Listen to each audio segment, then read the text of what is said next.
Ya acabo de iniciar la grabación. Por favor, me confirman si logran ver la pantalla. Un momento.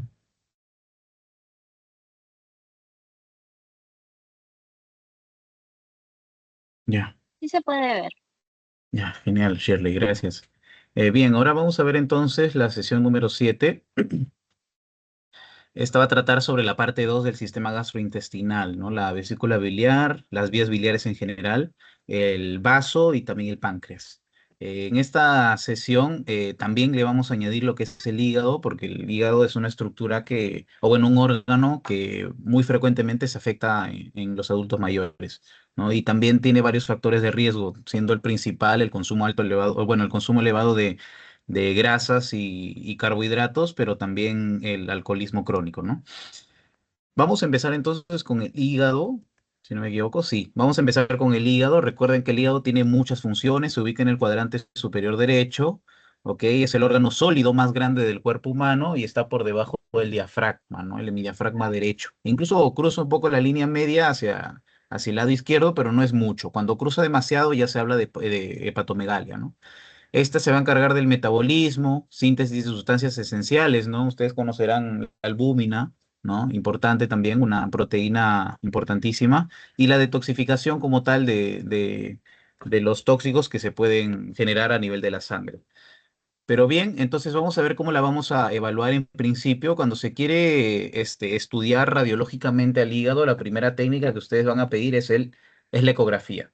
Ya la ecografía te va a diagnosticar muchas estructuras, sin embargo, no te va a dar con precisión el comportamiento de ellas. Por ejemplo, te puede diagnosticar una masa, ¿no? Pero no te va a dar el comportamiento, es decir, si es que es necrótico, si es que es hemorrágico, si es que es sólido, si es que es líquido. Estos dos últimos, sólido líquido, te lo puede diferenciar una ecografía, sí, pero no va a ser tan sensible como si lo va a ser una tomografía, por ejemplo, ¿no? Pero la ecografía entonces va a ser la más importante o la primera técnica de imagen que se va a poder ir al momento de examinar el hígado. ¿Ya? Esta va a ser una ecografía de hígado normal. Recuerden que el hígado tiene una cápsula de Gleason que lo va a, o sea, que lo va a rodear, que lo va a envolver, ¿no? En su capa protectora. Y pues esta va a ser la ecogenicidad del hígado. La capa de Gleason, ¿ok? Va a ser hiperecogénica. Ya, o sea, ven, ¿no? Cómo está totalmente blanquita y está bien delimitada. Los bordes son romos. No tiene ninguna otra apariencia de macrolobulización, ¿no? Que ese tipo de apariencia ocurre en pacientes cirróticos, por ejemplo, ¿no?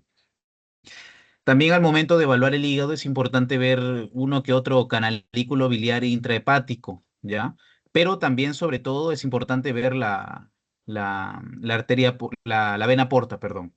¿Ya? La vena porta, recuerden que va a dar la irrigación, a pesar de ser una vena, irriga el 75%, o va a significar el 75% del total como tal de la irrigación o de la llegada de sangre a nivel del hígado, mientras que el 25 restante va a ser de la arteria hepática como tal.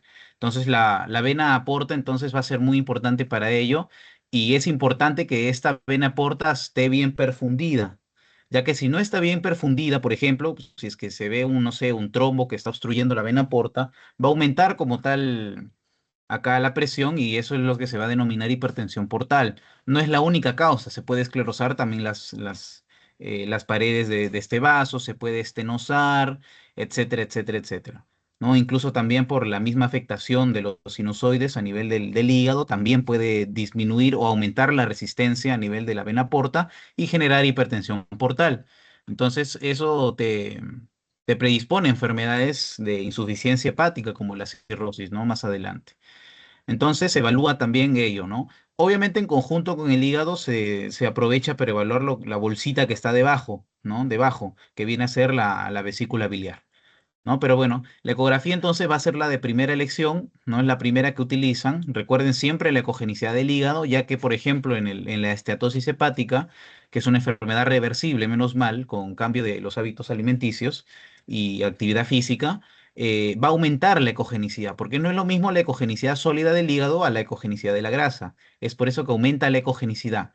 Y conforme va aumentando también la gravedad de esta esteatosis hepática, se puede borrar también la densidad del diafragma, por ejemplo, y también la densidad que engloba como tal o que recubre la vena porta, las ramas de la vena porta, que se le llama la corteza periportal, ¿ya? Entonces eso también puede desaparecer en las etapas avanzadas, que vamos a ver más adelante. En el caso de la radiografía, en este caso, no va a terminar de ser una técnica importante al evaluar el hígado. La puedes pedir solamente para evaluar hepatomegalia y al igual que del vaso, ¿no? Solamente te va a servir para la hepatoesplenomegalia. O bien una, o bien otra, o bien los dos. ¿Ok? Más para eso no te va a servir realmente. Por ahí puedes tener algún hallazgo incidental, ¿no? De alguna calcificación en la vesícula, por ahí o también el aire que llega a nivel de los canalículos intrahepáticos, ¿no? Que es la neumobilia, pero más no, realmente la radiografía no te va a servir exactamente para diagnóstico de cualquiera de esas patologías, sino que va a servir principalmente para la detección de patomegalia, solamente para eso. Entonces la radiografía no está indicado en la evaluación inicial del hígado. La ecografía sí, ¿ok?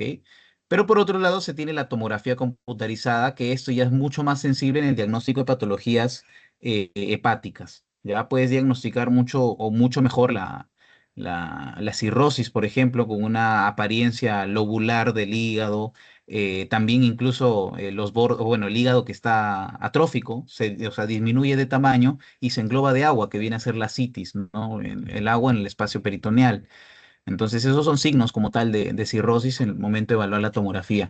Pero no solo eso, sino que, por ejemplo, en una ecografía ustedes pueden encontrar una masa sólida, ¿verdad? Y lo tienen que complementar sí o sí con una tomografía. Le puedes hacer un ecodoppler, ya, le puedes hacer un ecodoppler para ver si es que está muy vascularizada o si es que no, pero realmente la tomografía va a ser mucho más sensible en esos casos.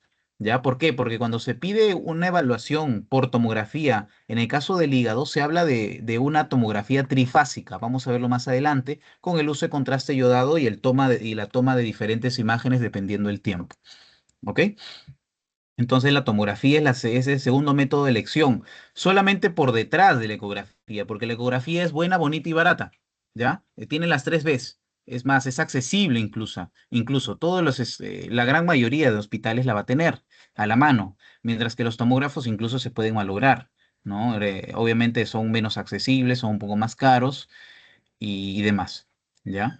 Igualmente, ¿no? Cuando hay un paciente politraumatizado, la primera técnica de elección, cuando sospechas, por ejemplo, de una hemorragia interna, quieres descartar o laceración del hígado, laceración del vaso, etcétera, le haces un ecofast, se le llama, por ejemplo, ¿no? ¿Por qué? Porque la ecografía te permite ver el sangrado también que existe a nivel de los órganos viscerales, ¿ya? Principalmente del abdomen, porque a nivel del tórax va a ser mucho más difícil por el aire que tiene el pulmón. ¿Ok? Bien, y eso me refiero con que es trifásica. A esto me refiero con que es trifásica, ¿no? Tiene tres fases principalmente. Y lo vamos a ver más adelante. Ya que eso se utiliza básicamente en los tumores, ¿ok? Que uno puede encontrar con una ecografía previamente. Bien, se puede utilizar la resonancia magnética, sí, para la estadificación, pero o sea, ante duda diagnóstica realmente. También se puede utilizar para la estadificación, ¿no? Una metástasis a distancia, pero realmente no va a ser tan sensible como una tomografía, porque, o sea, la resonancia en sí va a ser más cara y la tomografía va a ser más barata, entonces por eso se prefiere la resonancia. ¿Ok? Mientras que por otro lado se tiene la gamografía. Ya la gamografía es un estudio no se olviden, es un estudio nuclear, ¿ok? Utiliza radiofármacos y básicamente ese radiofármaco se va a ubicar en zonas donde hay mucha inflamación. Esto, por ejemplo, se puede encontrar en las hepatitis, pero también se pueden encontrar en los carcinomas. Entonces es importante hacer, no, bueno, diagnosticar no solamente con gamografía, sino también diagnosticar con biopsia en el caso de que sospeches de un tumor, por ejemplo, un carcinoma hepatocelular, etcétera, etcétera, etcétera. Ambos como tal, tanto la resonancia como la gamografía, te van a detectar enfermedad a distancia, metástasis. ¿Ok? La gamografía es una técnica barata. Realmente, cuando se requiere el estudio a nivel general como tal de metástasis a distancia, se utiliza el PET-CT, la tomografía por emisión de positrones, pero realmente es muchísimo más cara y menos accesible. No todos los laboratorios la tienen. El Estado no la tiene. MINSA, SIS no la tiene. Perdón, o sea, en salud la puede tener, la tiene solo los hospitales más grandes, que es el Almenara y el Revalidati, pero los otros hospitales no. Entonces, por eso se prefiere la gamografía por sobre PET-CT, ¿no?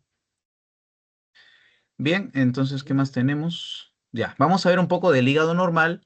Estas son varias imágenes para que lo tengan presente. Recuerden que los bordes van a ser regulares, los bordes son romos, no va a haber ninguna espiculación, no va a haber ninguna lobulación, no va a haber nada. Entonces, ese es el primer paso que deben hacer cuando evalúan el hígado, ver los bordes. No solamente eso, sino que también el ángulo inferior, ¿no? El que está pegado hacia los cuadrantes inferiores, ¿no? El que está hacia abajo, debe ser agudo, no debe ser recto, no debe ser mucho menos obtuso, ¿ok? ¿Qué más se tiene? Que los ecos finos regulares y homogéneos, es decir, el mismo color debe tener todo el hígado, ¿ya? Y tiene que ser similar al riñón. Bueno, más adelante vamos a ver el riñón en la siguiente clase, pero básicamente memorícense esta ecogenicidad, ya que cuando ustedes vean ecogenicidad elevada, es decir, una hiperecogenicidad que aumenta la ecogenicidad, o sea, se vuelve heterogénea, ya se habla, por ejemplo, de una esteatosis hepática, ¿ya? Se tiene la cápsula lineal, que es la cápsula de Gleason, ¿no? Que es hiperecogénica, ya es blanquita, es refringente, ¿ok? Y finalmente la vena porta es patológica si su diámetro mide más de 14 milímetros, ¿ya? Milímetros, acá es milímetros, no centímetros, no se olviden, acá es milímetros. Ahora, las guías dicen más de 16, sí, más de 16, pero en el Perú se considera más de 14 por el alto riesgo que hay de estetosis hepática y de cirrosis, ¿ya? Por eso, básicamente. Pero en el Perú se considera 14 milímetros. Si les preguntan según guías internacionales, más de 16. Si les preguntan según, bueno, lo que se utiliza en el Perú es más de 14. ¿Ok? Ya bien. Entonces, vamos a ver ahorita mismo la esteatosis hepática. La esteatosis hepática, entonces, es una enfermedad del hígado bastante común, de hecho.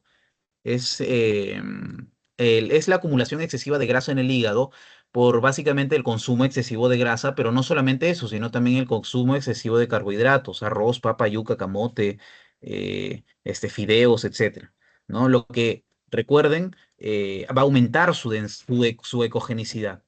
Ya no es lo mismo una masa sólida del hígado o una masa llena de grasa, ¿no? Los adipocitos rechonchos de grasita. Entonces, eso no es lo mismo y por lo tanto aumenta su ecogenicidad. Y va, y va a tener, perdón, 3 grados radiológicamente cuando se estudia con una ecografía, porque cuando ustedes sospechan de una estetosis hepática, ven una un paciente obeso, por ejemplo, que le pregunta su estilo de vida, sedentario y demás, ya tiene regular años, 30, 40 años, y quieres evaluar cómo está su hígado, le pides una ecografía directamente para descartar estatosis hepática y signos tempranos tal vez de hipertensión portal, que vamos a verlo después, ¿ya? Entonces, lo normal es esto, lo que ya vimos, ¿no? Pero el grado uno va a ser el aumento de la ecogenicidad difusa. ¿Ven la diferencia? Miren cómo es la ecogenicidad acá, la normal, y miren cómo es la ecogenicidad. Ya es totalmente la ecogenicidad se aumenta, ¿verdad? De todo el hígado. Eso es por el aumento de grasa a nivel de los hepatocitos, ¿ya? Pero también recuerden que se ve una ecogenicidad periportal, ¿ya? Pero también se ve la ecogenicidad del diafragma. Entonces, el grado uno va a ser que se ve la ecogenicidad del diafragma, se ve la ecogenicidad periportal y aumenta como tal difusamente la ecogenicidad. Entonces, el único hallazgo que se va a encontrar en el grado uno va a ser el aumento de la ecogenicidad, ya que en el grado 2 se va a ver que la ecogenicidad periportal va a desaparecer, pero sí se va a ver la ecogenicidad del diafragma. ¿Ven la diferencia, no? Acá sí se ve la ecogenicidad periportal y del diafragma, y acá no se ve la periportal, pero sí se ve la del diafragma. Entonces, esto es grado 2. Obviamente, sumado al aumento difuso de la ecogenicidad, eso no va a desaparecer por nada en el mundo. Ya, eso no va a desaparecer. Mientras que el grado 3, ya, el grado 3 va a ser bueno, el borramiento de todos los bordes, tanto el borde del diafragma como el borde periportal y también el aumento de ecogenicidad de todo el hígado.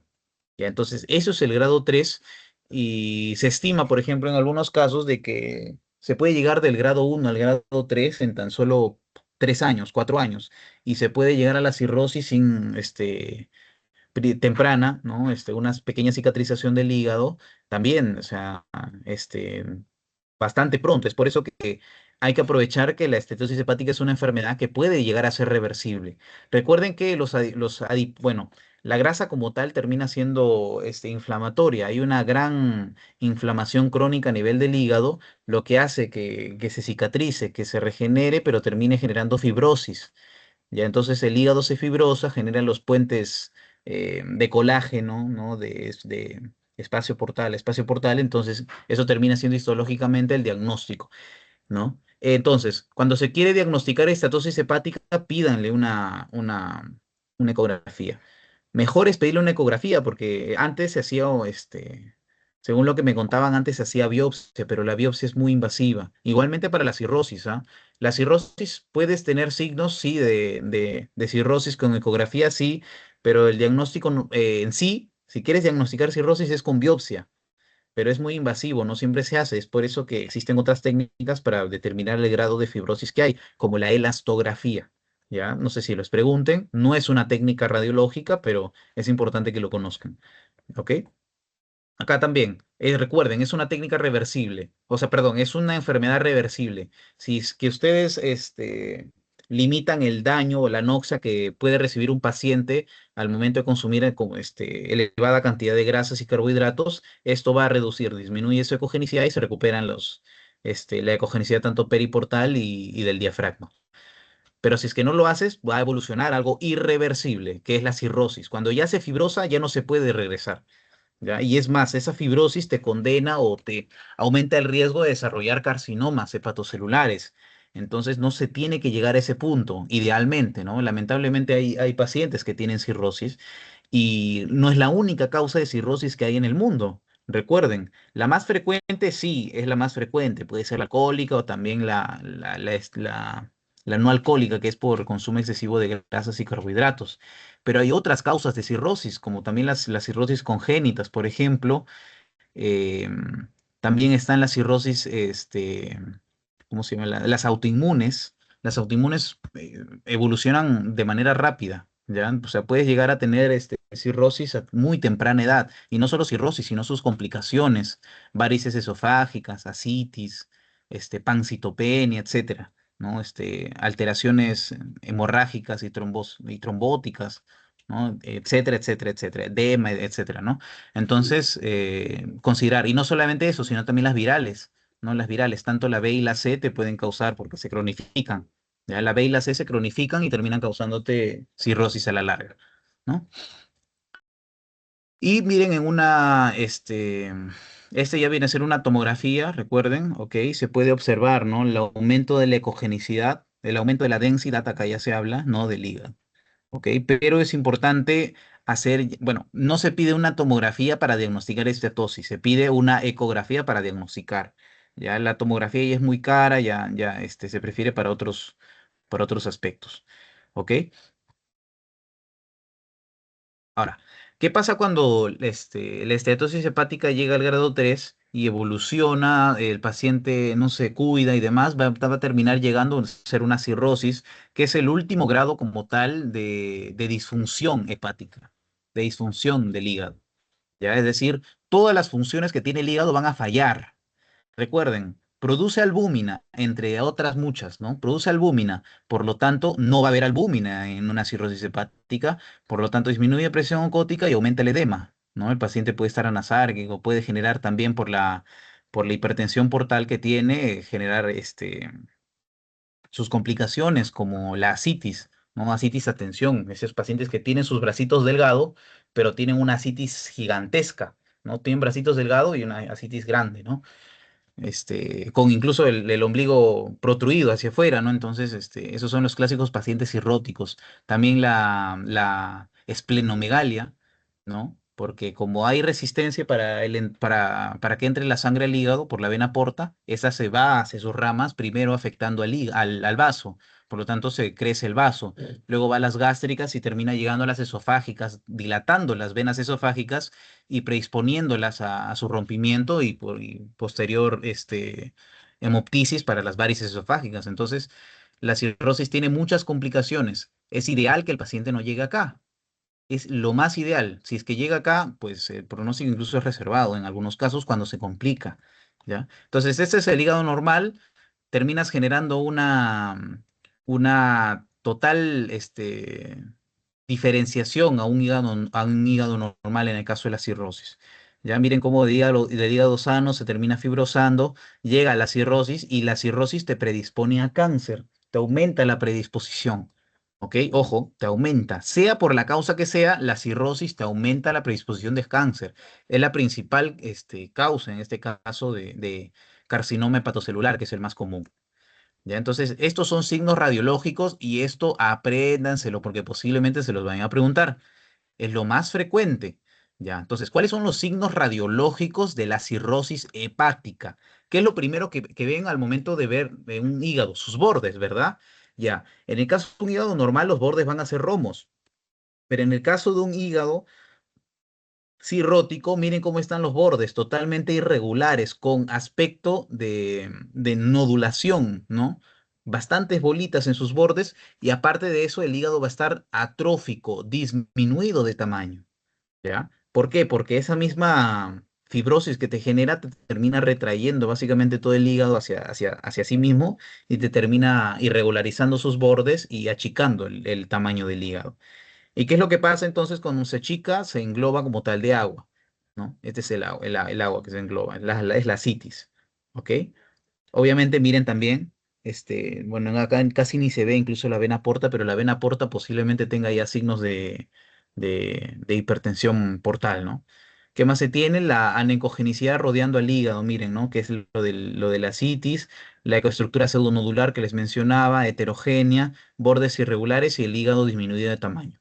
Ahora, este es cuando ya tiene cirrosis, pero también existen signos tempranos. ¿Ya? Signos tempranos, aparte obviamente del aumento como tal del diámetro de la vena porta, que es uno, sino que también va a ser la dilatación de la vena esplénica, eso va a ser un signo temprano, también las dilataciones de las venas gástricas y finalmente las esofágicas, esa es otra, la esplenomegalia también es otra y demás. Entonces, tener en cuenta esos signos bastante importantes al momento de querer evaluar una cirrosis hepática porque bastantes veces realmente nos han preguntado, bueno, personalmente bastantes veces nos han preguntado, ¿no?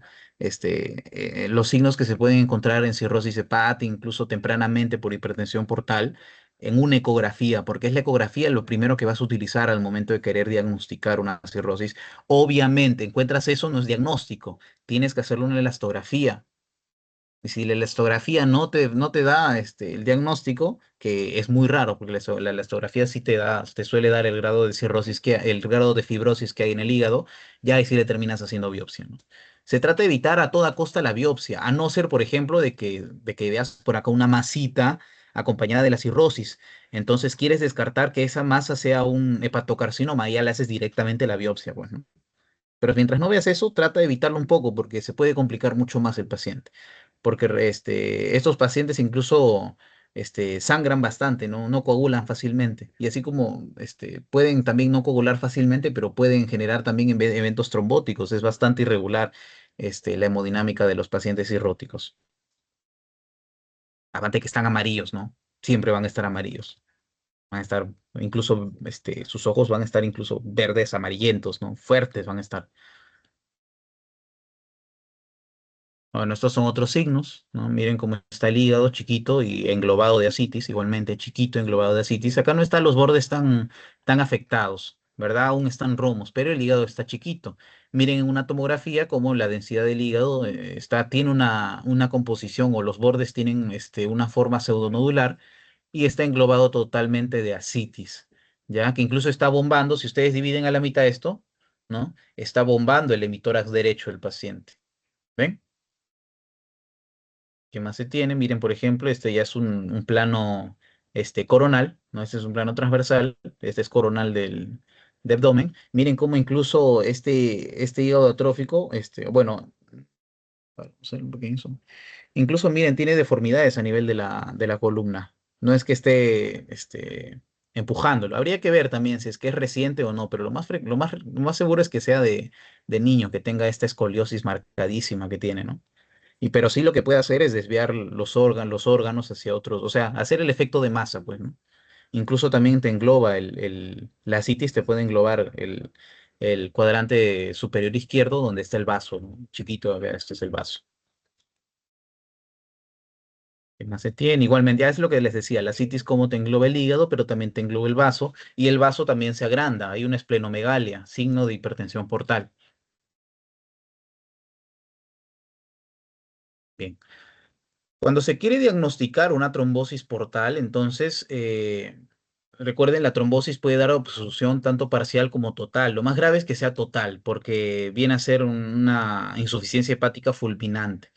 Pero la parcial puede tolerarse un poco más de tiempo, en el caso de la total no. Pero básicamente es un trombo, ¿no? Que se deposita ahí en la vena porta y termina obstruyendo.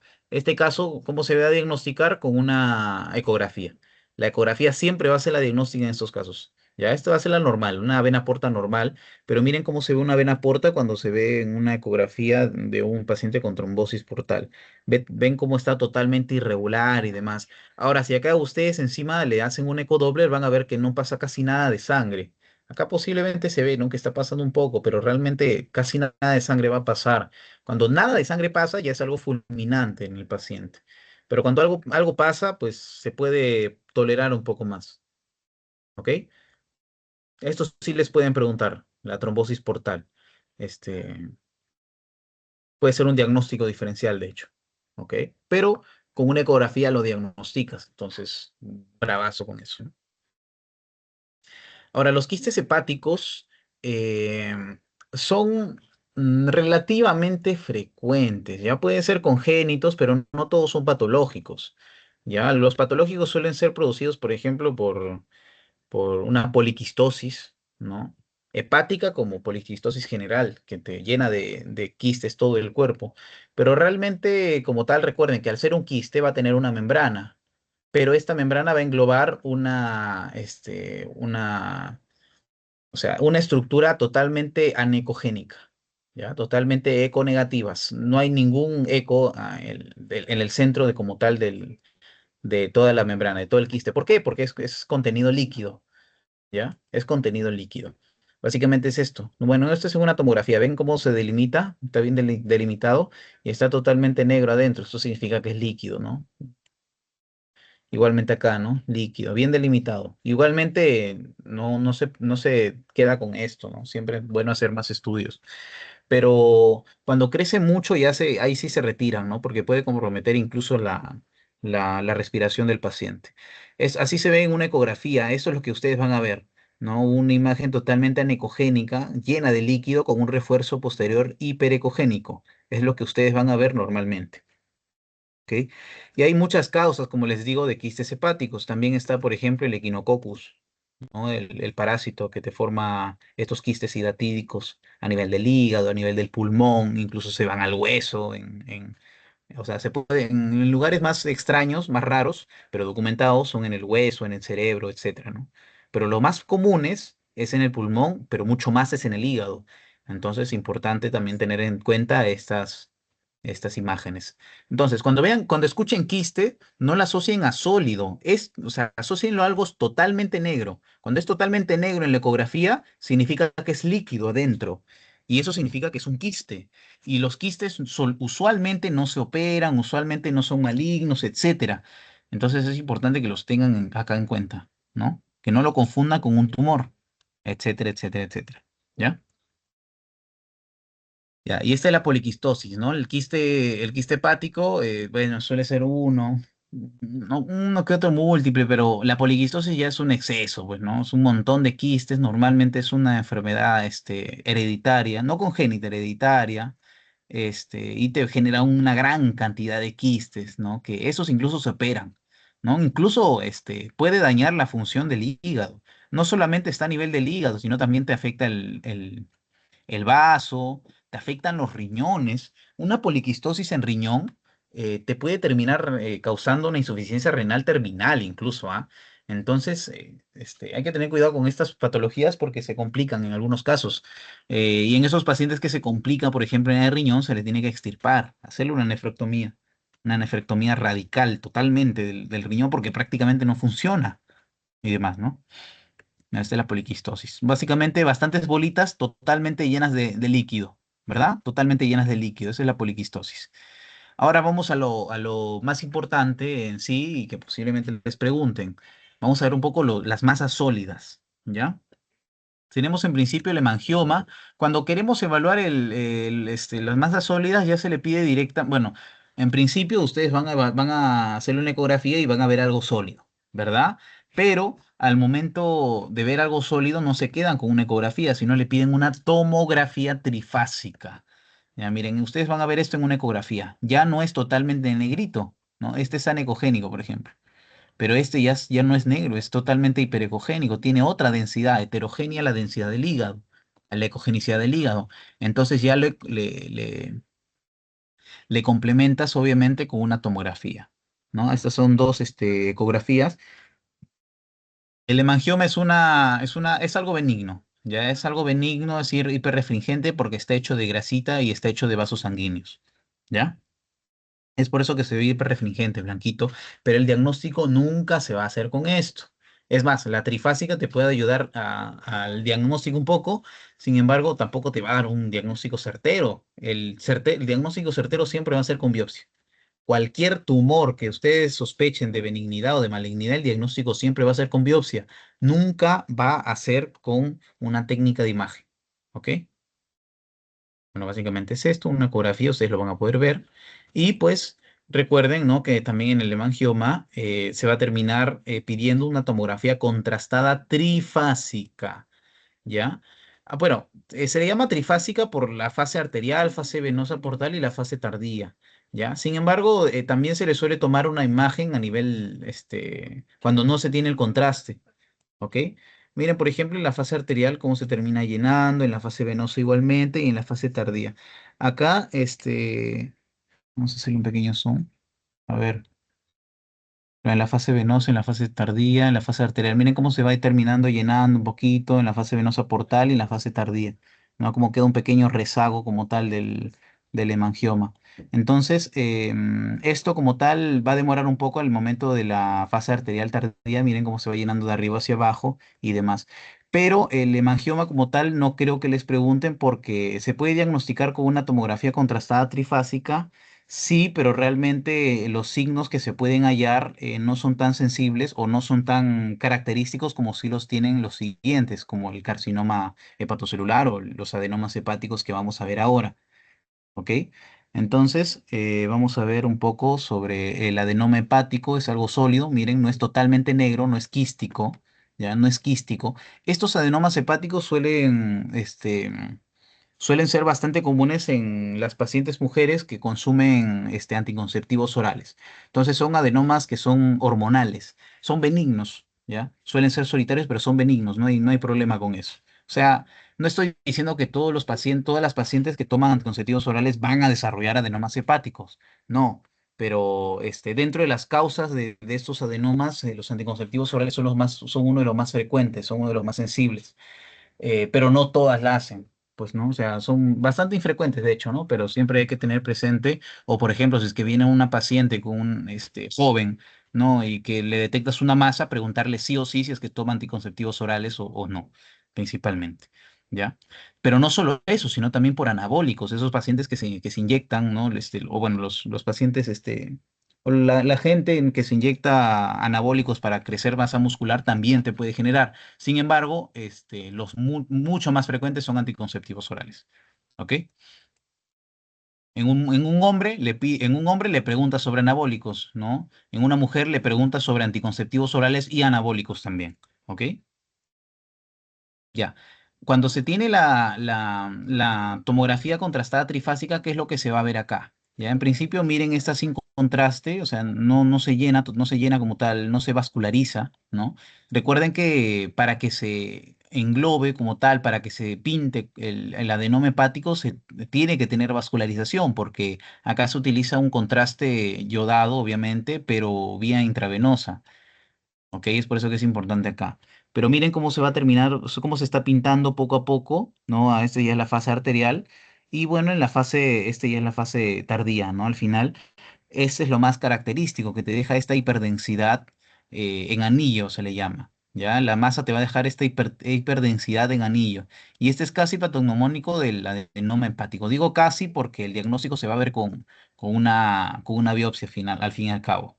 ¿No? Pero estos son hallazgos benignos como tal.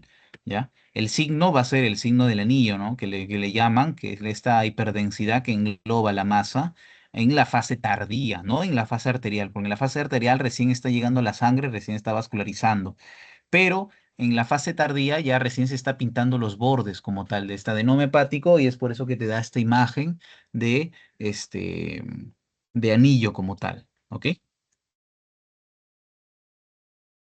Ahora, la hiperplasia focal nodular, bueno, la hiperplasia nodular focal, en este caso son asintomáticas, remiten por sí solas, pero también se puede pedir una tomografía trifásica. Ya, miren en la tomografía trifásica cómo se ve, pero acá lo característico de toda hiperplasia nodular focal, y si es que ustedes lo ven en sus imágenes, un punto central que se diferencia del resto de la masa, ya directamente piensen en hiperplasia nodular focal, porque este tipo de lesiones van a estar, bueno, bueno, están acompañadas casi siempre por una cicatriz central. Y es acá cómo se va a diferenciar principalmente en las diferentes fases. Miren cómo se ve totalmente hipodenso y adentro mucho más hipodenso. Se diferencia la densidad entre la cicatriz y la masa. ¿Ya? La cicatriz siempre va a ser central. En este caso es una fase sin contraste, pero miren acá cómo en la fase arterial se termina pintando prácticamente todo, pero todavía no se está pintando la cicatriz central. ¿Ven la diferencia, no? Se pinta prácticamente todo menos la cicatriz central en la fase arterial, mientras que esta es la fase tardía, como se está yendo todo el contraste del resto de la masa, pero se está pintando recién la cicatriz central. Esto es lo clásico que se va a encontrar en una hiperplasia nodular focal y es lo que tienen que tener en cuenta siempre, porque esto sí me lo preguntaron cuando yo hice mi examen hace un par de años. Ya, la hiperplasia nodular focal. Y se saca rapidísimo, o sea, les van a decir, les pueden poner un caso clínico, una imagen directamente, y si ustedes ven el punto negrito, o ven que se pinta al centro y no y no en el resto, o viceversa, ya directamente marquen, no pierdan tanto su tiempo, ¿no? Dependiendo si les piden el diagnóstico, ¿no? Y demás. Son asintomáticas usualmente, y demás, o sea, remiten por sí solas, son benignas, ¿ok? Pero también se puede pedir una trifásica en sospecha de un hepatocarcinoma, que es el cáncer más frecuente, el cáncer maligno más frecuente a nivel del hígado. Los más frecuentes son los adenomas, ¿no? Y los adenomas suelen ser hormonales, como les decía. Pero los malignos van a ser los hepatocarcinomas. Hay muchos factores de riesgo. A la cabeza está la cirrosis y todos los factores que te predispongan a cirrosis son factores que te predisponen a hepatocarcinoma. El alto consumo de grasas, el alto consumo de carbohidratos a lo largo de su vida, el alcoholismo crónico también, este, incluso las drogadicciones, ¿ah? Porque por drogadicción te puedes contagiar de alguna hepatitis y la hepatitis te puede generar a la larga hepatocarcinoma también, no solo cirrosis, etcétera, ¿no? Entonces, el hepatocarcinoma es la neoplasia primaria maligna más común del hígado. No hay otra. O sea, hay otras, ¿no? Pero la más común, o sea, 9 de cada 10 es un hepatocarcinoma, ¿no? Y está muy asociada a cirrosis, alcoholismo y hepatitis viral, principalmente la B y la C. No sé si les preguntan, pero sí, siempre es importante tener eso en cuenta, ¿no? Y el alcoholismo crónico principalmente. La más frecuente es la metabólica, ¿ya? La cirrosis metabólica. La segunda más frecuente es la alcohólica.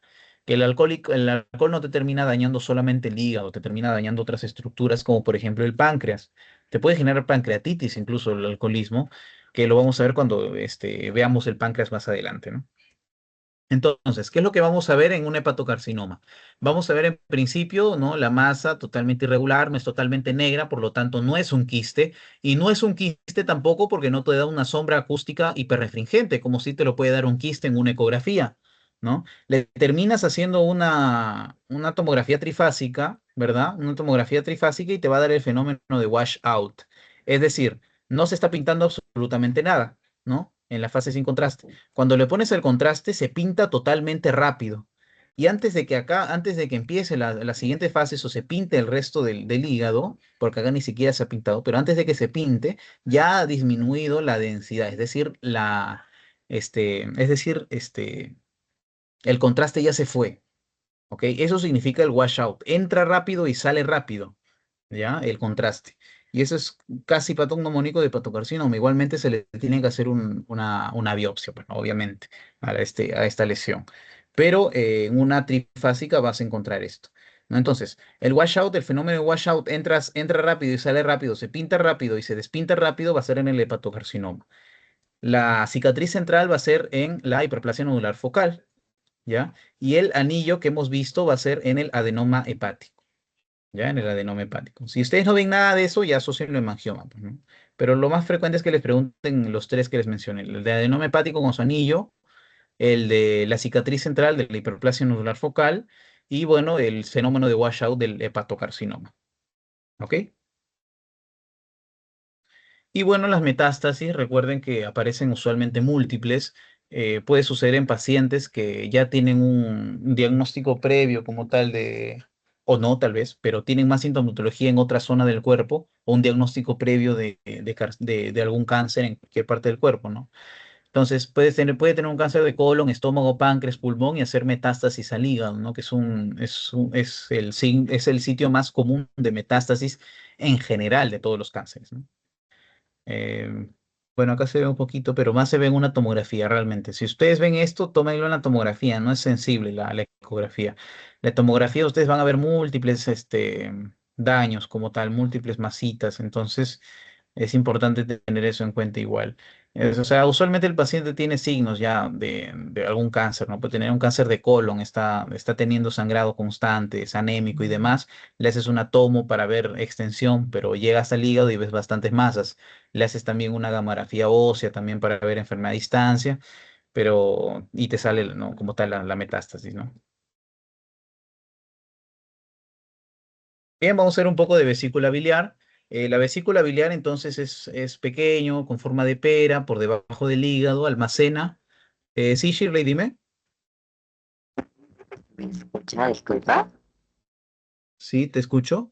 Ya, perfecto. Una consulta, Diego. ¿Cómo diferencia la metástasis de la poliquistosis? Porque he visto la imagen y se me ha parecido bastante, pero bastante similar. Sobre todo la de los puntitos.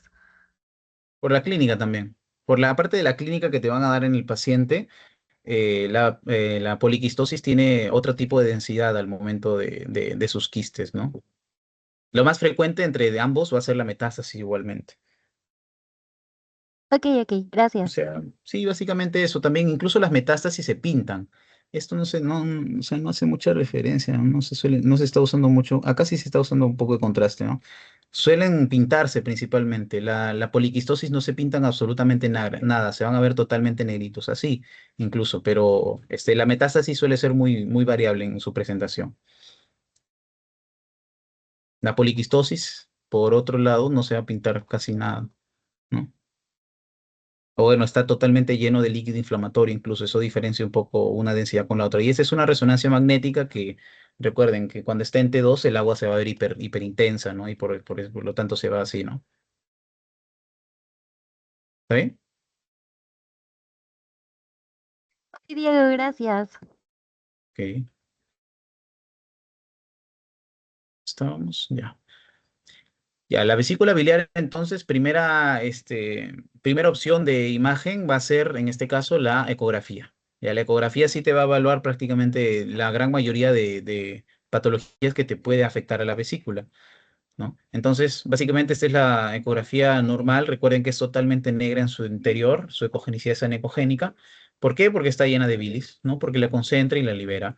Ahora, puede tener incluso, no sé, lesiones en sus paredes, puede tener lesiones hiperecogénicas para ver si es que son piedritas. Eso ya es una vesícula patológica. ¿Ya? Cuando tienes una vesícula patológica, puedes recurrir a otras técnicas de imágenes, ¿ya? Pero entre ellas no va a ser tanto la tomografía computarizada. La tomografía te puede ayudar tal vez para aquellos cálculos que no se pueden diagnosticar con eco, pero realmente la tomografía no está tan utilizada al momento de evaluar la vesícula biliar.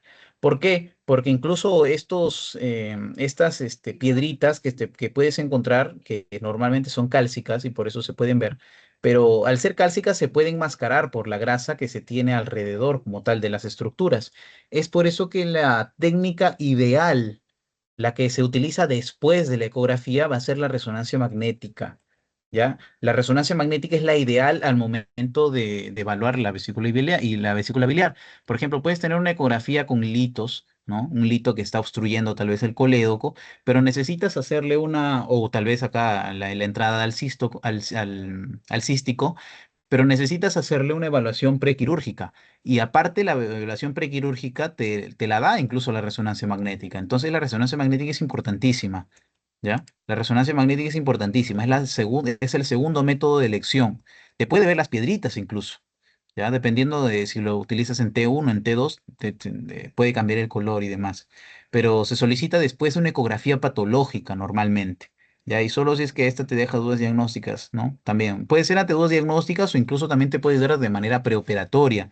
También te hace este, el, o sea, también la resonancia magnética te puede hacer el estadiaje de algún tumor en las paredes de la vesícula biliar, ¿no? Que son un poco infrecuentes, pero existen, ¿no? Algunos colangiocarcinomas, ¿ok? Y bien, los cálculos biliares entonces van a ser hiperecogénicos con sombra acústica posterior anecogénica o hipoecogénica. Ya básicamente esos son los hallazgos que ustedes van a ver a nivel de los cálculos vesiculares, ¿no? Bueno, de la vesícula biliar, ¿no? Esa es una resonancia magnética como las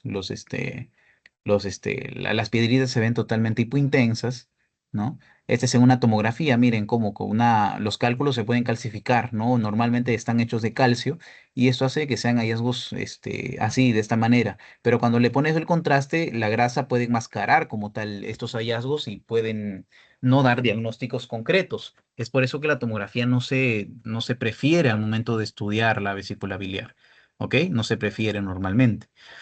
Miren, esta es una ecografía, aparte de que es la buena, bonita, barata, ¿no? En estos casos. ¿Por qué? Porque los pacientes llegan con dolor abdominal agudo, ¿no? Cuando obstruyen, obviamente, el flujo de salida de la bilis, lo que hace que aumente el tamaño de la vesícula, lo que hace que sus bordes estén totalmente ensanchados, gruesitos, que aumente la inflamación perilocal y demás, ¿no? Y que haya obviamente, una obstrucción mediante una piedrita, que es lo más frecuente.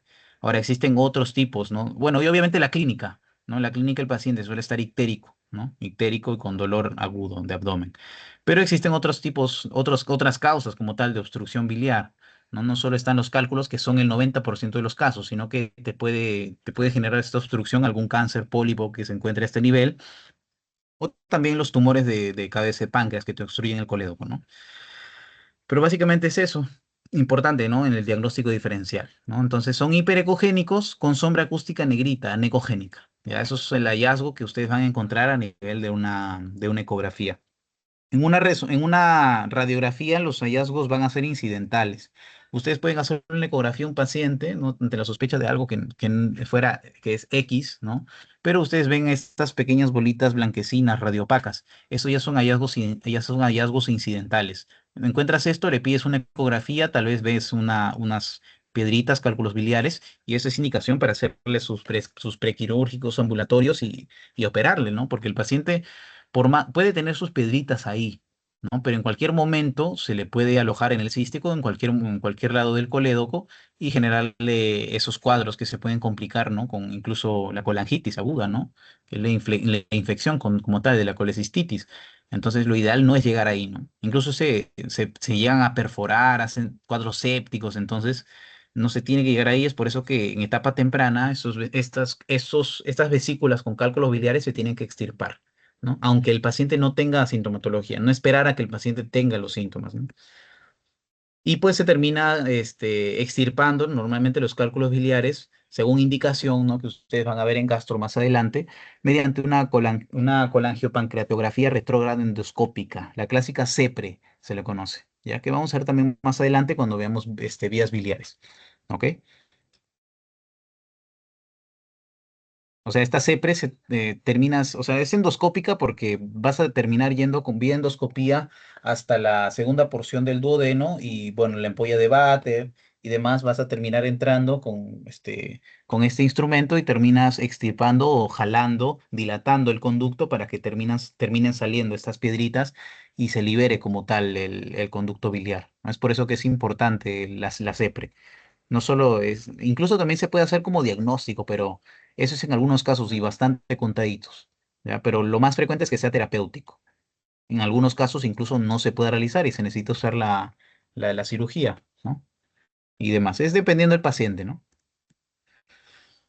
Bien, estos son hallazgos en tomografía sin contraste, no se está pintando absolutamente nada. Es por eso que sin contraste puedes detectar piedritas a nivel de la vesícula, piedritas a nivel de los riñones, de los uréteres, etcétera, ¿no? Los de sin contraste hacen de que la grasa no te confunda con el diagnóstico.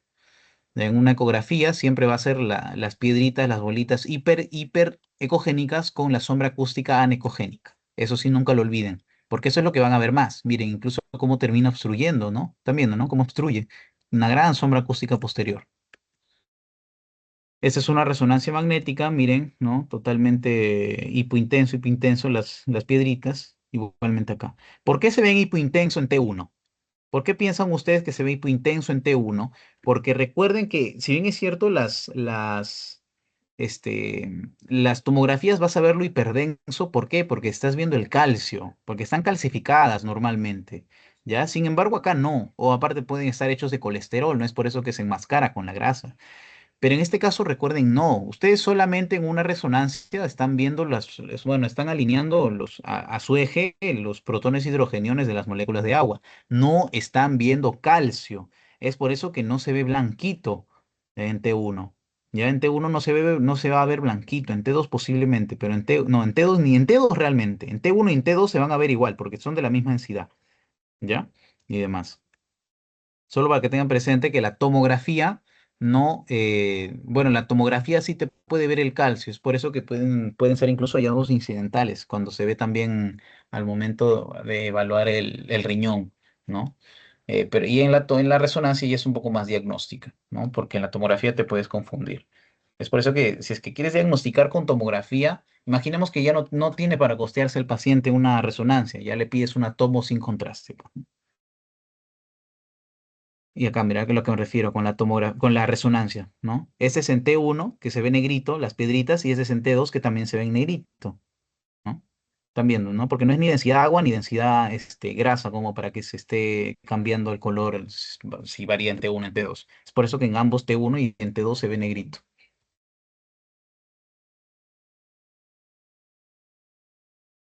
Ya, la colecistitis aguda, recuerden, toda inflamación aguda va a ser rechonchito, gordito, ¿no?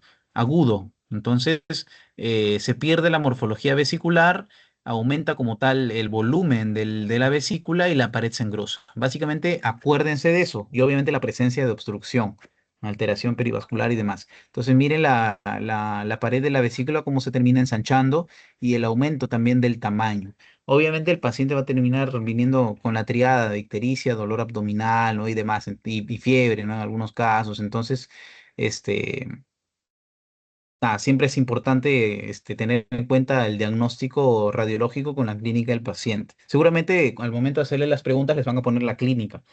Entonces, nada, presente eso, ¿no? Igualmente en una tomografía ustedes pueden ver esto, ¿no? Las paredes totalmente engrosadas y el aumento como tal del volumen. Ahora, la tomografía se utiliza cuando ustedes quieren ver si es que, bueno, cuando esta se complica, ¿no? Se complica a veces con colangitis aguda, ¿verdad? Se infecta, cuando aparte de la triada que les mencioné previamente, se le añade la hipotensión y la alteración del sensorio, entonces se puede infectar. ¿Verdad? Y la tomografía te puede ver signos de inflamación, incluso alteración de la anatomía alrededor, ¿no? De la vesícula, o puedes ver infección que está llegando hacia adentro del hígado, etcétera. Entonces, la tomografía te puede ayudar principalmente para eso, ¿ya? Porque para el estudio como tal de una colecitis aguda normal, sin los signos de una colangitis, realmente pues, prefieres realizar una ecografía. La tomografía en este caso sí, cuando quieres diagnosticar, o bueno, cuando quieres descartar daño de otros órganos como del páncreas, o incluso si es que quieres detectar si es que esa colangitis es enfisematosa, producida por agentes anaerobios, es decir, producción de aire, ¿no? Mira, incluso el páncreas está lleno de aire. Esto es patológico, ¿verdad? Esto es patológico. Posiblemente esto sea una infección, enfisematosa. Y eso recuerden que les decía, todo aire en estructura donde no debería haber, o sea, fuera de las vías respiratorias y del pulmón, es sumamente patológico y es emergencia, ¿ok? Es totalmente emergencia. El páncreas está llena de una bolsita de aire, entonces eso es patológico, ¿no? Esto es básicamente una ecografía. ¿Ya? La ecografía siempre va a ser importantísima, ¿ya?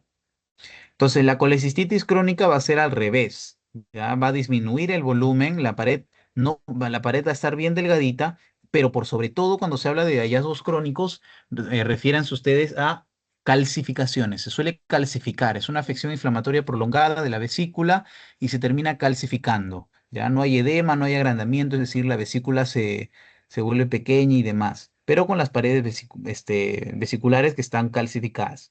Esto se le llama incluso, tiene un signo llamado el signo de vesícula en porcelana, ya que se puede encontrar tanto en tomografía, pero también se puede encontrar en una radiografía. Más hace referencia a este signo de vesícula en porcelana en una radiografía, ¿ya?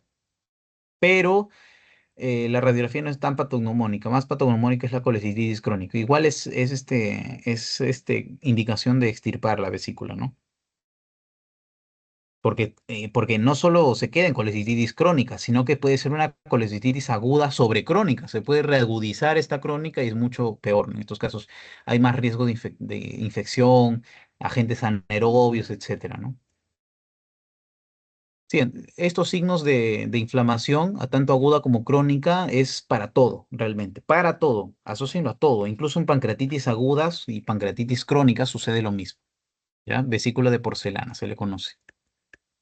¿Qué más se tiene? Ya el pólipo, que es prácticamente lo mismo que una piedrita, sin embargo, no te va a dar sombra acústica, es común en gente joven, ya no siempre es patológico, ya recuerden, entonces, va a ser hiperecogénico, pero no te va a dar ninguna sombra acústica posterior, y eso es importantísimo, ya, importantísimo. Si es que ustedes tienen una única, pero esta única mide menos de 10 milímetros, no le pides biopsia, o sea, menos de 1 centímetro, ¿verdad?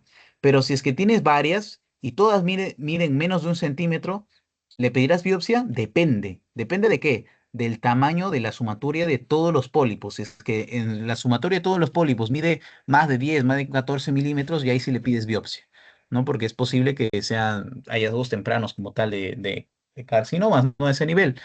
Pero normalmente los pólipos son benignos. Ya incluso los pólipos se pueden pedicular y demás, ¿no? Es decir, un pequeño bracito que termina haciendo que el pólipo cuelgue. Pero lo importante acá y lo que tienen que tener siempre en cuenta es de que estos pólipos no van a terminar dando una sombra acústica posterior. Y esa es la principal diferencia que se encuentra entre pólipo y litiasis vesicular, ¿ya? La principal diferencia. La litiasis vesicular, las piedritas en vesícula sí te van a dar sombra acústica posterior a anicogénica. En el caso del pólipo no te va a dar ninguna sombra acústica. Ninguna, ¿ya? Entonces ahí no pueden fallar. Les pueden poner esta imagen y no marquen litiasis, ¿no? Si marcan litiasis, ahí tienen una pregunta menos, ¿no? Mientras que el carcinoma vesicular tiene otros signos, ¿no? O sea, básicamente el 90% son adenocarcinomas irregulares, pero el diagnóstico no va a ser con imágenes realmente. Estos usualmente hacen infiltración hepática, adenopatías, metástasis, y demás. Pero básicamente es la interrupción como tal de la luz de la vesícula. El entorno vesicular también puede estar bastante alterado en cuanto a su ecogenicidad, pero básicamente los bordes van a ser totalmente irregulares, ¿no? Ven cómo está totalmente irregular y la ecogenicidad también del tumor y demás. Ya, esto te termina haciendo un carcinoma vesicular. Igualmente acá, ¿no? Totalmente irregular, la masa sólida. Igualmente acá, ¿no? Que parece un árbol de Navidad. ¿No? Esos son los hallazgos de este carcinoma vesicular. Suelen ser bordes espiculados, bordes irregulares, no son romos, son bastante grandes, ocupan más de la mitad de la luz vesicular, etcétera, ¿no? Bueno, acá hay más signos, ¿no? Miren cómo este es una patología vesicular, pero te termina generando una afectación hepática, ¿no? ¿Por qué? Porque esos se suelen diseminar muy rápidamente al hígado, hacen metástasis hepática, ¿ok? Miren, por ejemplo, acá hay ¿esto qué será? ¿Pólipo o litiasis? ¿Qué me dicen ustedes? Litiasis. Litiasis, claro, pues no, porque tiene su sombra acústica posterior. Si no la tuviera, sería pólipo directamente. Pero miren acá arriba también, ¿no? Hay una lesión bastante irregular y demás que requiere tener más estudios. Ya igualmente esto le sacas biopsia y demás. Y ven cómo termina afectando también todo el hígado. Termina generando afectación hepática también. Y también al páncreas un poco. No se tiene, al hígado y demás. Como que básicamente es una enfermedad ascendente, ¿no? Termina afectando hacia arriba, llega al hígado y te puede generar esto, ¿no?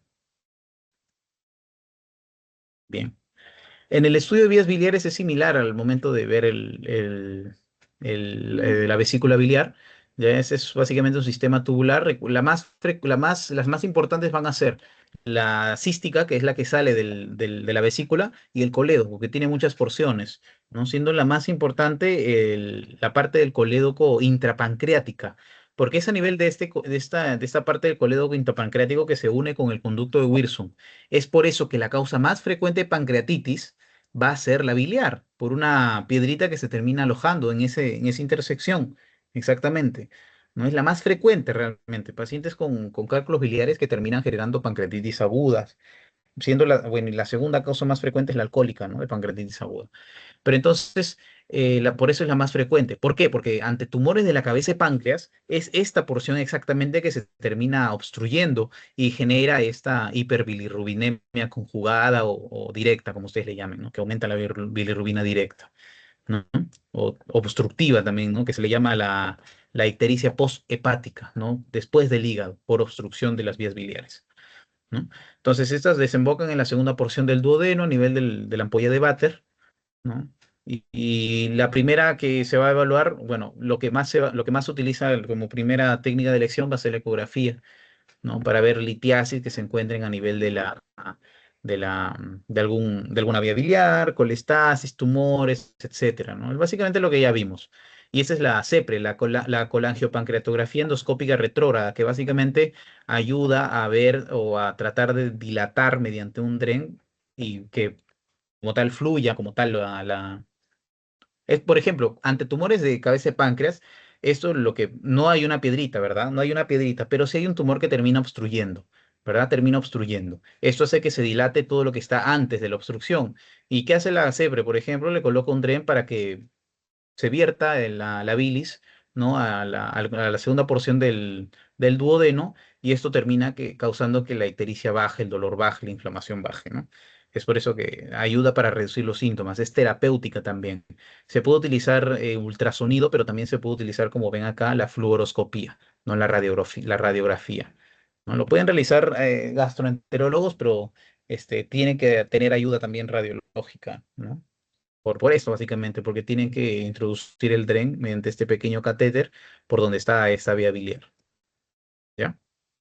Y la colangioresonancia que siempre se pide posterior a la ecografía para ver si es que es posible hacerle una CEPRE, si es que es mejor realizarle una cirugía, etcétera. Es de alta sensibilidad, es la que siempre se va a pedir después.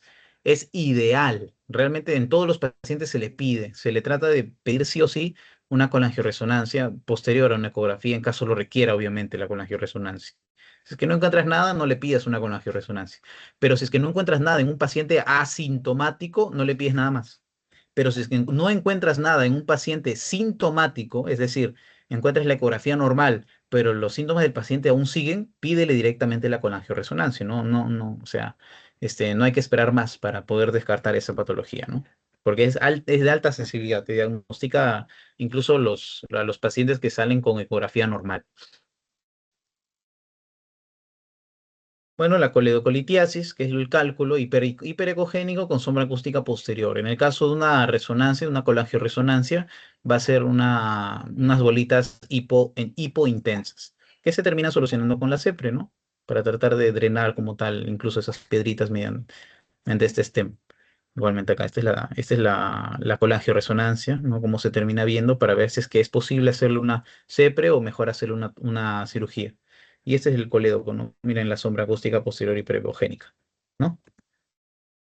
Y la colangitis aguda o ascendente, que se puede diagnosticar, ¿no? Con una ecografía, pero también puedes utilizar la tomografía, ¿no? Como está subiendo por el árbol, bueno, cómo sube por el árbol biliar y termina afectando el hígado en la gran mayoría de casos, pero también afecta el páncreas y demás, ¿no? Importante descartar también zonas llenas de aire, bolsas de aire, para ver si es que es enfisematoso o no, porque ahí el tratamiento cambia. No es lo mismo, atacar gérmenes gram positivos, gram bacterianos bueno, gram positivos y negativos a atacar gérmenes anaerobios. Ahí se utilizan otros tipos de antibiótico terapia, ¿no? Presenta la clásica, bueno, pentada bueno, la triada de Charcot, pero le añades las dos, ¿no? Para la pentada de Reynolds, ¿no? Que viene a ser la hipotensión con la alteración de la conciencia, ¿no? Igualmente acá con una resonancia puedes ver inflamación, pero mejor hacerle una tomografía, ¿no? Para descartar el resto. Ya, el vaso es corto, no se preocupen. El vaso es un órgano linfático principalmente, está en el hipocondrio izquierdo, pero básicamente lo vas a evaluar con ecografía. La ecografía ante sospecha, por ejemplo, en un paciente politraumatizado que ha sido, bueno, que sospechas, o bueno, de que, por ejemplo, tiene una fractura abierta, ¿no? En la pierna. Le reduces la fractura abierta, ¿no? Le haces el torniquete, haces que la sangre ya no pase más, ya no sangre más por esa fractura abierta y aún así no se soluciona como tal la presión, no se soluciona el resto de funciones vitales. Entonces sospechas, por ejemplo, en este paciente politraumatizado del sangrado a nivel del abdomen, por ejemplo, porque en la radiografía, tomografía no te ha salido nada. Entonces le haces una ecografía para ver si es que hay un sangrado del vaso, por ejemplo, ¿no? Entonces la ecografía siempre es importante para evaluar bueno, la gran mayoría de órganos a nivel del abdomen. ¿Ya? El intestino grueso y el intestino delgado, bueno, en el caso del intestino grueso, porque está lleno de aire y no te permite ver exactamente, ¿no? Es por eso que, por ejemplo, al momento de que sospechas una apendicitis, no le haces una ecografía. El apéndice es este colon. Es por eso que no te sirve para el estudio como tal del colon, por el aire. Como está lleno de aire, te limita la visión de la ecografía, ¿no? Entonces, la ecografía te ayuda a ver, bueno, tiene la forma en grano de café, pero te ayuda a ver la ecogenicidad, las dimensiones y demás. También ver si es que existen signos de hipertensión portal, porque el vaso va a ser el primero que se va a afectar ante la hipertensión portal. ¿Ya? Es el primerito. En el caso de la radiografía, no te va a evaluar prácticamente nada, salvo la esplenomegalia. Solo te va a evaluar la esplenomegalia, pero realmente para indicación de la evaluación del vaso, la radiografía no está aplicada en estos casos. La tomografía sí. La tomografía sí te puede ayudar para ver mejor, bien, o bueno, mucho mejor cómo está la esplenomegalia, cómo afecta a los órganos a los que está comprimiendo. También existen masas, linfomas que afectan al vaso, etcétera, ¿no? Para ver extensión de estos tumores, estadiajes, etcétera. ¿Ya? Enfermedad a distancia incluso. Estas son las medidas normales del vaso. Y bueno, solo les he puesto ejemplos de cómo se ve, por ejemplo, estos cánceres malignos, ¿no? Linfoma de células B y T. eh, Miren cómo se ve, ¿no? A nivel del vaso, que estos suelen aparecer en mancha, ¿no? Bastante común que aparezcan varias masitas y que hagan enfermedad a distancia, principalmente que afecten a los ganglios linfáticos, ¿ya? Y bueno, el traumatismo esplénico, que esto sí lo van a ver posiblemente en pacientes politraumatizados, ¿ya? Que es el órgano con que más frecuencia se afecta en el traumatismo abdominal contuso, en los pacientes politraumatizados que les menciono, ¿no? Entonces es importantísimo descartar la sangre que salga, el rompimiento, la laceración del vaso, ¿ya? Para que pase como tal al quirófano, ¿ya? ¿Ven? Esto es totalmente diferente a cómo se ve un vaso normal. Miren la ecogenicidad, cómo se termina cambiando totalmente. Significa que está sangrando, ¿ya? Significa que está sangrando. Mira, está delimitado todo, pero está sangrando. Está bien delimitado, pero está sangrando. Igualmente acá, ¿no? Una tomografía. Pero la primera elección al momento de sospechar un traumatismo esplénico va a ser la ecografía. La ecografía siempre va a ser la primera elección en estos casos. Y bien, eso es lo único que hay que saber del vaso realmente. Pero acá lo importante va a ser el páncreas. Ya el páncreas entonces va a ser un órgano retroperitoneal que tiene tanto función endocrina como función exocrina. La endocrina con la formación, ¿no? Del glucagón, de la insulina, de la somatostatina. Y la exocrina con la producción de enzimas digestivas y hormonas. Por eso se le conoce como glandular mixto, tanto endocrino como exocrino, ¿ya? Entonces, eh, la primera elección, la técnica o el estándar para evaluar el páncreas va a ser la tomografía computarizada con contraste, ¿ya? Siempre se utiliza el con contraste, utiliza contraste iodado. Ante la sospecha de enfermedad pancreática, sea cual sea, es la primera técnica de elección, tanto pancreatitis aguda, pancreatitis crónica, tumores, etcétera. ¿Por qué? Porque este necrosis, o sea, esta tomografía te puede detectar áreas que no se pintan, por ejemplo, que suelen estar en necrosis, te puede detectar abscesos también, que estos abscesos no se pintan. Por ejemplo, tienes una pancreatitis aguda que, bueno, ha requerido antibiótico terapia porque ha debutado también con fiebre, etcétera, pero no termina de solucionarse. Ves una tomografía y te aparece un absceso. Entonces, este absceso se tiene que drenar, se tiene que sacar quirúrgicamente, etcétera, ¿no? Se puede utilizar ecografía, pero la ecografía hoy en día es menos sensible realmente. O sea, hoy en día, si bien es cierto, la teoría dice que se utiliza para evaluar el conducto de Wilson, realmente no importa mucho la ecografía en el momento de evaluar el páncreas. La tomografía computerizada va a ser la única que van a utilizar. ¿Ya? Tiene que estar con contraste, no se olviden. Y bueno, la resonancia magnética, que es para extensión de tumores principalmente, el estadiaje de tumores pancreáticos, enfermedad de distancia, enfermedad perilocal, etcétera, ¿no? Y bien, entonces recuerden, los signos de infección o de inflamación aguda va a ser que sea algo rechonchito, algo agudo, grande, ¿verdad? Entonces, va a ser un páncreas aumentado de volumen, con bordes irregulares, difuminados, o sea, bordes grandes, el parénquima hipoecoico, etcétera, etcétera, etcétera, ¿no? Eso es lo más importante que ustedes deben conocer al menos. En una ecografía no les voy a hacer mucho énfasis de esto porque no se va a terminar de ver al 100%, pero sí les voy a hacer énfasis a lo que a lo que se ve en la tomografía, que es el aumento de volumen, que puede ser heterogénea. ¿Por qué? Porque pueden haber zonas de necrosis. Recuerden que hay dos tipos de pancreatitis aguda, la edematosa y la necrótica, ¿ya? La necrotizante. La necrotizante obviamente es la más agresiva, ¿no? En estos pacientes. Y la edematosa no. Gracias a Dios, ¿no? La edematosa supone el 85% de todas las pancreatitis agudas, mientras que la otra no, porque la otra incluso los pacientes suelen irse a UCI, ¿no? Porque es una afectación multisistémica en esos casos. No hay necrosis porque ahí se causa la necrosis grasa, ¿no? Por una obstrucción de la salida de las, este, hay una obstrucción de las salidas de las enzimas pancreáticas, lo que hace de que termine quemando, necrosando la grasa a ese nivel, ¿no? Entonces, básicamente, el páncreas se va a ver edematoso, aumentado de volumen, y puede tener o sea, zonas de colección líquida como zonas de colección aérea.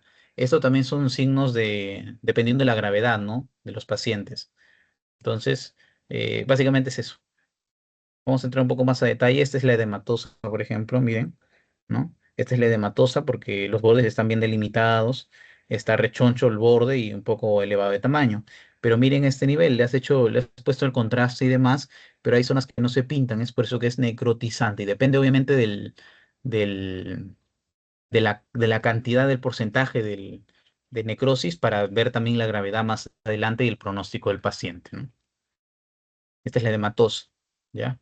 Ahora, bueno, vamos a ver después, por ejemplo, que semanas después de haber solucionado la dematosa aparece como que un gran quistecito lleno de jugo pancreático, que que es una de las complicaciones más frecuentes de pancreatitis aguda que también se diagnostica con una tomografía, ¿ya? Importante también. Entonces, es por eso que los pacientes que se soluciona su pancreatitis aguda se les cita a las 2 semanas, 3, 4 así, para ver si es que ha desarrollado eso o no, porque termina generando también otro episodio de pancreatitis aguda si es que no se corrige.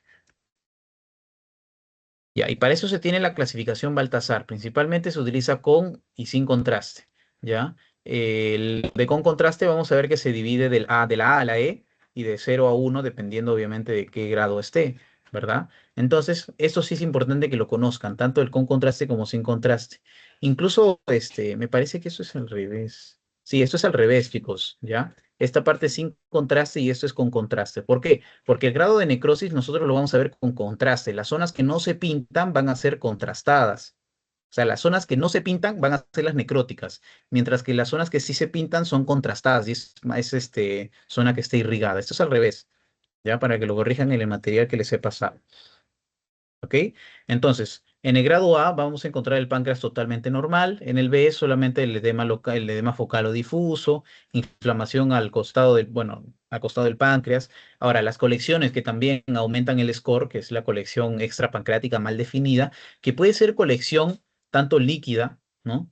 O sea, inflamatoria, como también puede ser colección de gas. Entonces, cuando es gas, ya es algo mucho más grave. Recuerden, cuando es aire en zonas donde no debería haber, y es emergencia. Entonces es por eso que aumenta como tal el score a 4 puntos y se vuelve una sin contraste E. Mientras con contraste depende obviamente del grado de necrosis que haya. Ya, si es que no tiene contraste, es cero, pero si es que tiene más de 50% de todo el páncreas necrosado, ya es 6 puntos, siendo el máximo puntaje el 10, ¿verdad? Donde tiene un índice de severidad alto y un pronóstico bastante reservado, ¿no? Un pronóstico bastante bajo. Entonces, del 0 a 3 es bajo, del 4 al 6 es medio y del 7 al 10 es alto. ¿Ya? Recuerden, va al revés, esto es sin contraste y esto es con contraste para ver el grado de necrosis. ¿Ok? Entonces vamos a ver algunos ejemplos que sí les pueden poner tranquilamente, como por ejemplo un score cero de severidad baja, ¿no? Que solamente van a ver, bueno, este es el páncreas normal realmente, tal vez por ahí un poco de edema, ¿no? Y demás, pero realmente es un páncreas normal, ¿no? Miren, por otro lado, el score 8, o sea, 8 puntos de 10, es de severidad alta. En estos casos, miren cómo hay colecciones extrapancreáticas o mira, hay extrapancreáticas e intrapancreáticas, perdón, intrapancreáticas llenas de aire. Esto ya lo hace que esté, por ejemplo, en el grado E, por ejemplo, ¿no? Y demás. Entonces, estos son pacientes que incluso tiene más entre el 50 y el 30% de necrosis en estos pacientes. Es por eso que lo catalogas como una severidad alta, ¿no? Esta es severidad media, totalmente edematosa, no solamente el páncreas, sino también peripancreática, por eso es severidad media. Y bueno, otro ejemplo de severidad media también, ¿no? Y demás. No tiene colecciones extra ni intrapancreáticas. En este caso sí los tiene, ¿no? Ven, totalmente lleno de aire, lleno de aire. Eso ya es más patológico. Es por eso, es lo que lo hace como severidad. Es por eso que lo hace como severidad alta, ¿no? Ya, a esto me refiero con la complicación de la edematosa. Ustedes pueden tener tanto la baja, estas dos, ¿no? Por ejemplo, pueden tener cualquiera de las dos. Ahora, esto cuando lo solucionas, a las 2 semanas de solucionarlo, te puede aparecer una bola gigantesca, ¿no? Que te causa dolor abdominal y dolor lumbar, etcétera, ¿no? En cinturón. ¿Eso qué significa? ¿Que se ha reagudizado tu pancreatitis? No. Significa que posiblemente tengas un pseudoquiste.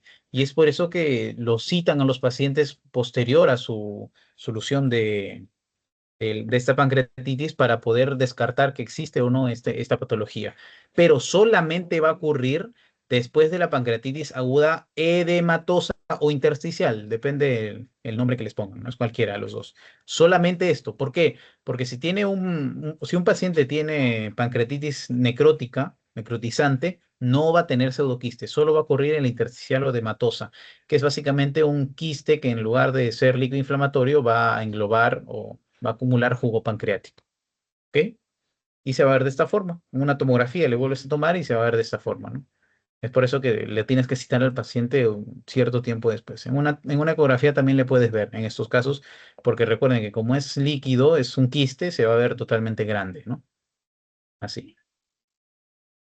Y por otro lado se tiene la pancreatitis crónica, que recuerden, chiquito, bueno, atrófico, bordes calcificados y demás, ¿no? Entonces está disminuido de tamaño, atrófico, incremento irregular de la ecogenicidad y está calcificado. Eso es todo lo crónico, va a tener estos signos, principalmente al momento de hacer la, la ecografía o la tomografía. No va a servir mucho la ecografía, por ahí puedes ver tal vez que está disminuido de tamaño o por ahí también que hay calcificaciones, pero mejor hacerle una tomografía. En la tomografía ustedes van a ver, ¿no? Al páncreas que ha disminuido su luz, está totalmente atrófico y que hay calcificaciones, ¿no? Ese es básicamente el diagnóstico de pancreatitis crónico. Ahora, estos pacientes tienen dispepsia a grasa, tienen atorreas porque no digieren grasas, no emulsifican nada, etcétera, ¿no? Incluso no solamente se daña la función exocrina, sino que también se daña la función endocrina. Estos pacientes con pancreatitis crónica también pueden debutar con bueno, pueden tener diabetes, ¿no? Pueden tener diabetes a raíz de eso, ¿no? Y demás. Y bueno, la neoplasia maligna, que recuerden que bueno, el 60% de las neoplasias del páncreas van a estar ubicadas a nivel de la cabeza. El resto, el 20 en el centro, o sea, el 20 en el cuerpo y el 20 en la cola. En el centro, o sea, en el cuerpo y la cola, los signos que te van a dar son el dolor abdominal, mientras que en la cabeza lo que te va a dar es la ictericia, ¿no? En la cabeza del páncreas te da la ictericia, ¿ok? Donde básicamente lo puedes diagnosticar con ecografía, ¿no? Ven esta gran masa. No está totalmente negra, es por eso que no es quiste, igualmente, ¿no? Pero una tomografía va a ser mucho más sensible, ¿no? La tomografía va a ser mucho más sensible. Miren, ¿ya? Igualmente acá se ve mucho mejor, ¿no? Un tumor gigantesco en la cabeza del páncreas, que recuerden que hay una porción intrapancreática del colédoco que termina obstruyendo esta parte de acá y por lo tanto hay una ictericia posthepática, ¿no? En los pacientes. Y bien, esto sería todo. No sé si tienen alguna consulta de esta sesión mientras les voy pasando su post-test.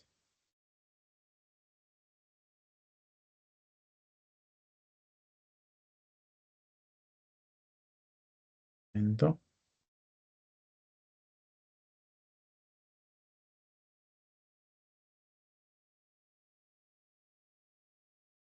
Este,